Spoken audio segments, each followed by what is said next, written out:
Hello friends.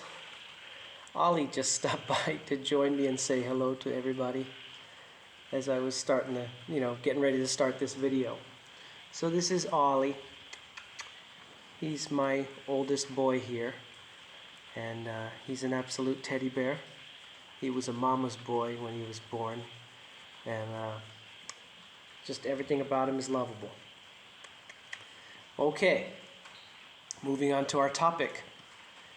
Elfie, the owlet, an Asian barred owlet.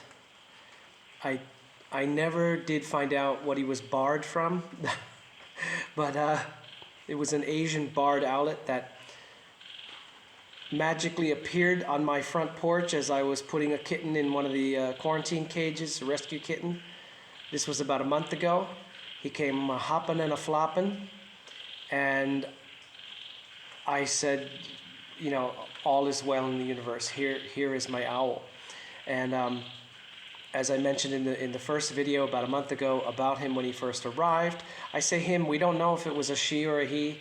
It's not even possible to tell with the owl by itself and being young. It was a juvenile owl. I might have mistakenly used the word fledgling before, but it was a juvenile owl, definitely not a fledgling, within its first year of life. So I knew that I was not qualified to give the proper care that this owl needed, and I would never keep any wild animal, especially a bird, against its will. Especially a bird that can fly deserves to fly free. But I mentioned that if there was ever one that was permanently wounded and unfortunately not able to fly, hello Detchen, then I would keep it as my pet. Here is Detchen. Detchen is lucky to be alive. She was in the hospital and then the sanctuary here for a couple of months. And she's absolutely wonderful. I'm blessed to have her. I give most of my females Bhutanese names. Not all of them, but most of them. So anyway, back to Elfie. So I placed Elfie in the care of a guy named Chan at the Chiang Mai Wild Bird Rescue Center in Chiang Mai. And it looked like, and that was definitely the right thing to do, of course, and it was immediate. I mean, Elfie came to me like 4:30 p.m. and it was 10:30 p.m.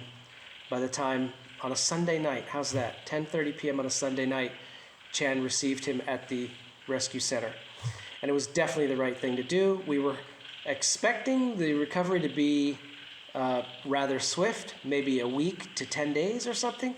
Turned out to be about a month, but it is what it is. And every time Chan would, reach out to me and, say, hey, we need a little more time, I'd say, absolutely whatever Elfie needs. There's no deadline, there's no date, there's no rush, there's no push. Wait.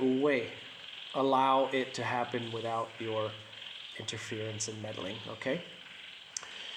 Today was the day that finally, after, being placed in a cage for observation and care, then placed in a larger cage where you could kind of hop short distances and practice flying, into pretty much like a little warehouse room. It's an owl cage, but it's like a warehouse where they can fly from end to end. Okay, those three phases, he finally was ready to release. And today, thank you to my friend Suwan Lee here in Qingdao, who helped me bring him home. He came home at 5 o'clock p.m. It was an incredibly rainy day. It's so wet and rainy here, you just can't believe. It's monsoon season times a million. So it's not the kind of day I wanted to release him on. But it's the day that he came home. And so I waited till there was a break in the rain. And at 7 p.m. this evening, I opened Elfie's cage, and whoosh, out he went. Made a beeline for the little hillside, little mountain foothills near my home. So I'm so happy to to be able to bring you this final and very beautiful update for Elfie. Elfie is completely healed and free. And that brings joy. Isn't it joyful when we can be completely healed and free?